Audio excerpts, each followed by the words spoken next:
Hey guys, welcome back to the channel. As you know, Kia has updated or facelifted the Kia Telluride. It was shown on the New York Auto Show a couple of weeks back. And in this video, I want to talk about this design. It is just a facelift, so it's not a brand new Telluride, but I think it's a really clean facelift, and I want to talk about this, all the small changes on the exterior from the front side and the rear, and also of course we're going to talk a little bit about the interior as well, because there is a major change there as well that we've seen in a lot of new cars lately. So the new 2023 Kia Telluride is ready for the trails with two trim levels. So we have one called X Pro, and then the little less aggressive trim, off-road trim called X Line. So both of these come with all-wheel drive as standard, and the X Line gets an increased ride height of 0.4 inches, a tow mode, exclusive roof rails, front grille, and 20-inch wheels.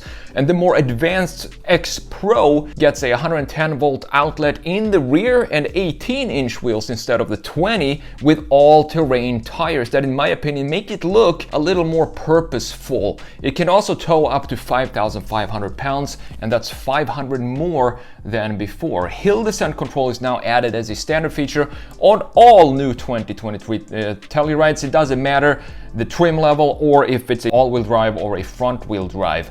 You still get the same single engine option for the 2023 model, and that is the 3.8 liter V6 with 291 horsepower and 262 pound-feet of torque, which I think suits this type of vehicle perfectly. It has enough power, it's a V6, so you get the torque as well. On the inside though, that's where the big visual change happens, and that's because you now have a center screen, or the gauge cluster and the infotainment is now in one single screen like we see on so many other cars. It's a 12.3 inch infotainment screen. However, the good news is that the center console is still pretty much untouched from the old Telluride, and that means that we still have physical buttons and knobs for all the essential functions. So the 2023 Telluride will go on sale this fall and will most likely be priced slightly higher than the pre-facelift version at $35,000 to $45,000, something like that. So let's jump into Photoshop here and let's have a look at this front view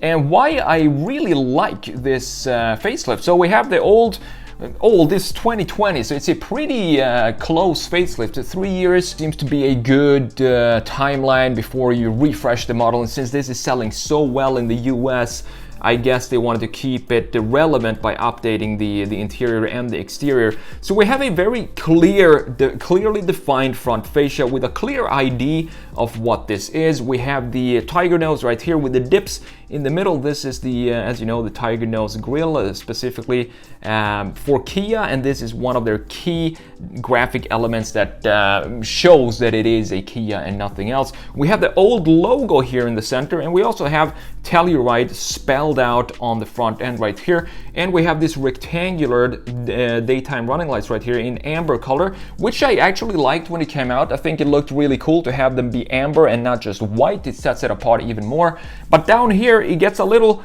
maybe a little busy, because we have this line here, this angle on this graphic feature down here, the intakes, and we have just a square intake in the lower part that's kind of it feels like they really didn't want to have this opening here, but they had to put it in there, so they just made a hole in the bumper and called it a day. And then we have the fog lights, I assume these are, down here at the very bottom of the front end. Looking at the new model and what they did here, what I think they did is they basically took a working concept, a good design, and made it even better, because look at the angles of all these things. Now we have this angle here on the grille, for example, up top, but in the new one it's pretty horizontal, and this creates a more of an impact or more of a statement in the front end to have more vertical and horizontal lines, which I think suits the Telluride overall. I also like that it's now a beefier grille mesh inside of this compared to the silver mesh that we have right here.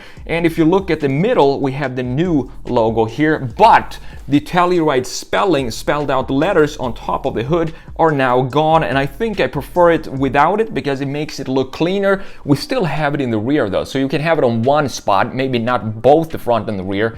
And the font of the Telluride is also changed in the rear. I'm going to show you that in just a second. But the big change in the front end, I would guess, are the eyeballs right here. So we don't have the rectangular daytime running lights anymore. Instead, we have these two interesting LEDs that go kind of halfway up the housing of the headlights, and I think this is a really interesting approach to daytime running lights.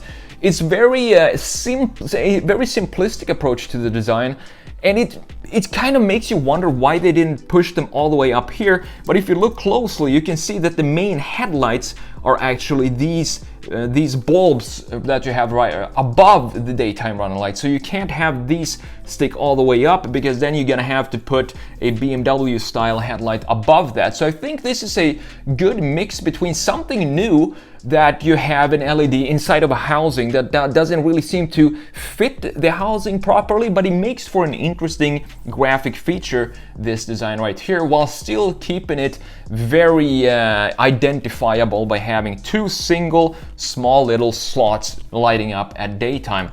Looking at the lower part of the bumper, this is so much cleaner than the pre-facelift, in my opinion. I really like how everything came together here. Instead of just having a hole in the front end bumper right here, it's now more integrated and housed by this graphic right here, this framing of the everything that we have scattered in the previous generation or the pre-facelift. For example, these fog lights, the opening in the grille, and all of that. It's now framed better, and it feels like just a polish of the previous design, and they just polished it up and made it more nice to look at, and also have the graphics be more in line with each other and work better together, and frame them better with this framing that goes in the bumper down here. I also like that they removed this silver piece right here and now have it be black in the lower part here. Just a cleaner look, in my opinion. Looking at the side view before we jump into the rear and then the interior real quick too.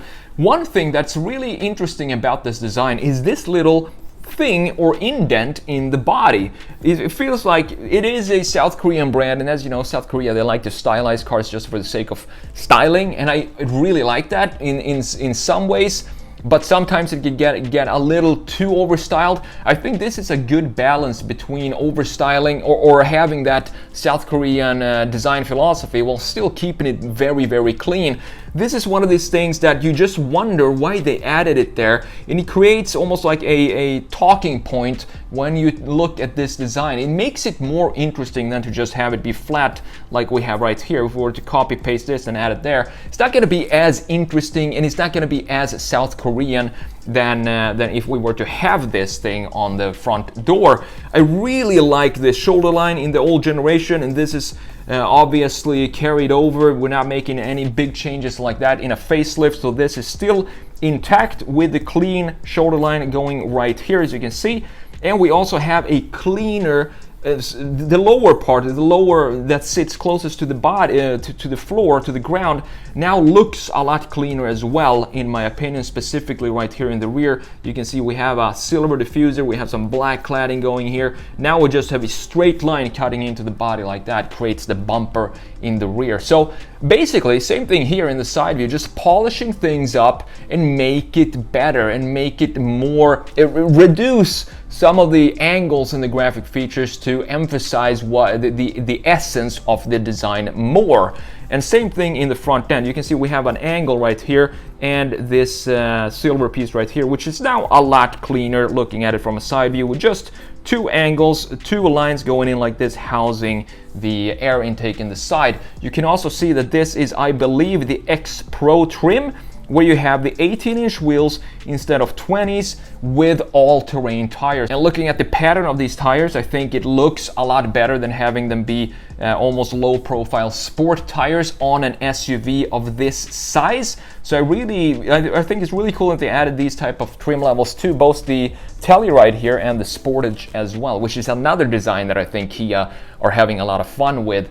The thing with Kia is they are experimenting a lot with their designs, and some people don't like that, but I am all for it every single time. Even in the case of BMW. I think we need to push design more and see what we can create in this new era of design. Not just when it comes to EVs, but the technology of manufacturing allows for so much more possibilities in styling when it comes to internal combustion engines as well. And I think BMW is doing a cool job just experimenting and trying to find a new path. And I think Kia is doing something similar here. But I do prefer that Kia still has retained one graphic feature in the front end, that is the tiger nose across the lineup. So you have at least one feature in the front end that says that this is a Kia, in contrast to the BMWs, which have grills of all kinds of shapes and sizes and trim pieces and all of that. It gets a little messy when it comes to BMW.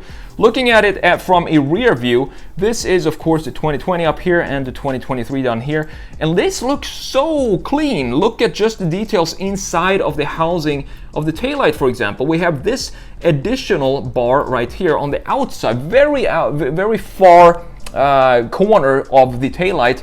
They added this LED in the previous generation, and then we have the reverse light in here, kind of a white little dot splash in all this beautiful red taillight that has a very distinct shape to it. So look at what they did in the new facelift. They cleaned it up as well, so we don't have this white patch right here anymore. We don't have this little bar at the very end of the taillight. It just looks so much cleaner, but it's still clearly a Telluride. So it's a proper executed facelift in my opinion, and more so when we look at the lower part of the bumper right here. This looks a little messy compared now to the 2023, where we have the same kind of philosophy that we have in the front end. We have a nice framing of all the graphics back here. We have the reverse lights integrated here in this bumper, and we also have it be more subtle when it comes to the color choices and the materials. I already thought that the previous pre-facelift Telluride had a cool, unique design, and I just think they made it a lot better by just making small changes to the graphic features of the design, such as the front end, the front bumper, the rear bumper, and the taillights, headlights, making those into something unique still, but still retaining the originality of what the Telluride is. Last but not least, let's have a look at the interior. Usually, as I've said before, not a huge fan when they put a massive screen like this and you have both the infotainment system right here and the gauge cluster being digital. But I think it kind of works for the Kia Telluride because there wasn't really anything special about this housing of the gauges in the previous generation, and this still looks like just a tablet that they stuck on top of the dashboard. So integrate that better like this. It kind of works in this case, I would say. And one reason it really works for me when it comes to the 2023 update here is that the center console, as you can see, it's pretty much, if not 100% the same as the pre-facelift. And what that means is, if we zoom in, you can see that we have the knobs and the buttons for all the important features, so you don't have to go into a touch screen to set the climate or radio or whatever you want. The most important features are still tactile. You can just reach down and feel what it is you're doing and keep your eyes on the road while you're doing it, instead of having to mess around with a touch screen. So overall, I think Kia is doing a fantastic job with their cars right now, both the Sportage and the Telluride, and then you have the new Nero. A lot of fun designs coming out of South Korea at the moment, and they've been doing this for about 5 years now, and I can't wait to see where they're gonna take this and what type of style Kia is gonna have, let's say 10-15 years from now. It's gonna be a very interesting period,